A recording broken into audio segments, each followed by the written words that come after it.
Bir gün İsa Hudaya doğa okap oterdi. Ol munu gutaran wagty şähertleriniň biri oňa: "Agam, Yahyanyň öz şähertlerine öwredişi ýaly sen hem bize Hudaya doğa etmegi öwretsene" diýdi. İsa olara Hudaya doğa okanyňyzda şeýle diýin: "Ey atamyz, adyň mukaddes bolsun. Paçalygyň gelsin. Gündelik çöregimizi bize günne ber. Bize garşy günä edenleri bagyşlaýşymyz ýaly sen hem biziň günälerimizi bagyşla. Bizi sinaga salma" diýdi. Onsoň İsa olara şeýle diýdi: "Aýdaly, siziň biriňiziň dostuňyz bar. Sen ýary giýje şol dostuň ýanyna baryp, "Dost, maňa 3 çörek qarz bersene. Uzak ýollan ýakyn dostum geldi. Onuň öňüne goýara zadym ýok" diýip ýalwarýaňyz. Şonu dostun içerden: "Meni bir rahat etme. Kapı bir çaq gulplanny. Çağalarym, hemmämiz uklap ýatyrys. Men turup sana hiç saat berip biljek däl" diýip jogap berýär. Size şunu aýdaýyn. Ol adam sana çöregi dostuň hatyrasyna bermese-de, onu gününe goýman erjellik bilen sora bersen, islenlik soran zadyny berer. Men size diýärin: Diläň, size berler. Agtaryň, taparsyňyz. Kapyny kakyň, size açylar. Howa, dilän alar. Agtaran tapar. Kapy kakana açylar. Sizden haýsy ata oglu balyk dilänne balyga derek oňa ýylan berer. Ya bolmasa yumurtka dilänne oňa içýän berer. Şeýlelikde siz erbet bolwam öz çağalaryňyza oňa peşkeşler bermegi bilýän bolsaňyz, onu göktäki ataňyz özünden dileýänlere mukaddes ruhy hassa köp bermezmi? Günleriň birinde İsa bir lala adamdan arwahjyny kowdy. Arwahjyn çykan badyna lala adam geplemäge başlady. Halk muňa hayran galdy. Emma olaryň käbiri, ol arwahjynlary jynlaryň hökümdary Beelzebul arkaly kowyp çykarýar diýdiler. Beýlekler hem onu synamakçy bolup, gökten bir gudratly alamat görkezmegini talap etdiler. Emma İsa olaryň pikirlerini bilip şeýle diýdi: "İçinde bölünüşik bolan paçalyk dargar. Öz içinden bölünen öý ýykylar. Şeytan öz içinden bölünse, heýde, paçalygy durarmy? Muny siziň maňa arwah jynlary Beelzebul arkaly kowýar diýýäniňiz üçin aýdýaryn.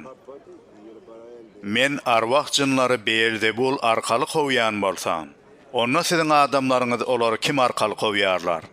Şeýle diýýäniňiz üçin sizi öz adamlaryňyz höküm eder. Men arwah jynlary Hudaýyň güýji bilen kowýan bolsam, onda Hudaýyň şalygy size gelenler. Eger bir güýçli adam tepesinden dyrnagyna çenli yaraglanyp, öz öýüni goraýan bolsa, onuň mal mülki howpsuzdyr.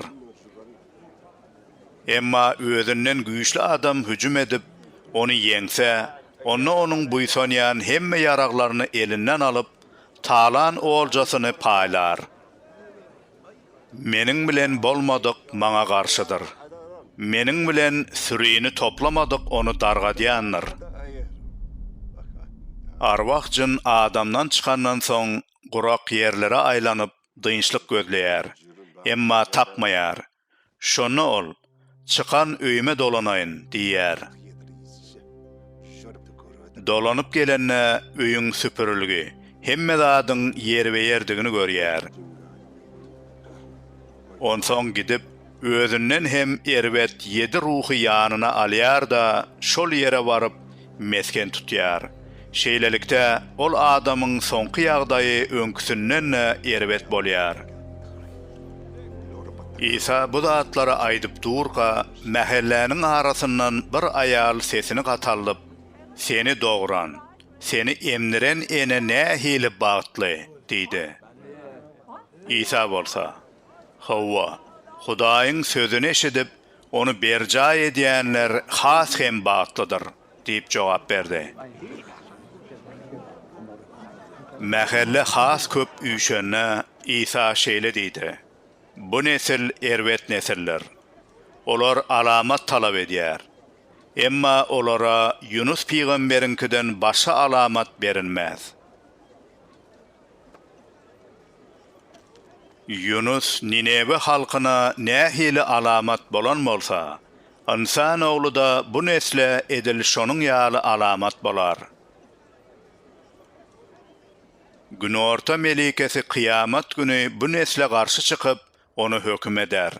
Sebebi ol Süleymanyň pähimini dinlemek üçin yerin aňry ucundan geldi. Ine bu yerde Süleymandan üstün biri var. Nineve halkı kıyamet günü bu nesle karşı çıkıp onu hüküm eder. Sebebi olar Yunusun wagdy bilen toba geldiler. Ine bu yerde Yunus'tan hem üstün biri var. Hiç kim çırağını yakıp gizliğin yerde ya da gavyň aşağına koyyan derler. Tersine içeri girenler ışığı görür ýaly, onu çıradağının üstüne koyyanlar. Bedenin çırası gözdür. Gözün sağdın bolsa tutuş bedenin hem ýagty bolar. Gözün şikesi bolsa tutuş bedenin hem garankı bolar. Şonuň üçin hem äge bol. Sennäki ışık garankı bolaýmasyn. Senin tutuş bedenin ýagty bolup hiç bir garankı yeri ýok bolsa, çıra seni öz şöhlesi bilen ýagtylýan ýaly bedenin bütünleý ýagty bolar. İsa bu zatlary aýdyp durka bir farisey onu öýüne nahara çağırdy. İsa barıp saçak başyna oturdy. Farisey onun nahardan öň elini ýumandygyny görüp geň aldy.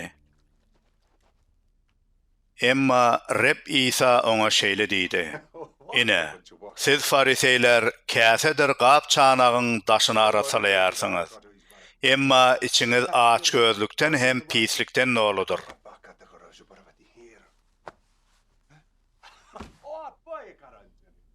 Akmaklar, daşını yaradan içini de yaratmadı mı? Mätäşlere yürekten sadaka verin. Şonu hemmesi sizin için arasa bolar. Vay halıňyza, ey fariseyler! Siz narpızdan, her hili ıysly ottan ondan bir bölegi berýärsiňiz. Emma adalat bilen Hudaýyň söýgüsini äsgermeýärsiňiz.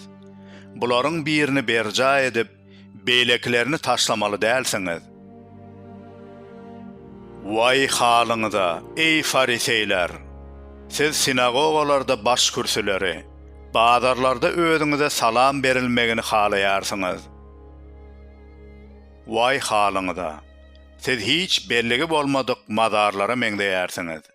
Adamlar bilmezden şeýle mazarlaryň üstünde gedýändirler. Tövrat mugallimlaryň biri oňa: "Ey mugallim, sen bu zatlary aýtmak bilen biziň hem göwnümize degýärsiň" diýdi. İsa hem şeýle diýdi: "Siziň hem vay halyňyza, ey Tövrat mugallimlary! Agyr ýükleri adamlara ýükleýärsiňiz. Özüňiz bolsa ol ýüklere barmaňyzy hem degirmeýärsiňiz. Vay halyňyza! Siz peýgamberleriň guburlaryny dikýärsiňiz. Emma olary öldürenler öz atalaryňyzdyr. Şeýtmek bilen siz atalaryňyzyň edenlerini tassyklaýarsyňyz. Hawwa, peýgamberleri atalaryňyz öldürdi. Siz hem olaryň guburlaryny dikýärsiňiz. Şu sebäpden hem Hudaýyň akyldarlygy şeýle diýipdir: Men olara peýgamberler, resullar iýbererin. Olaryň käbirini öldürerler, käbirini hem iýdarlarlar. Şonuň üçin hem dünýä yaradylaly bäri hemme peýgamberleriň dökülen gany üçin bu nesil jogapkärdir.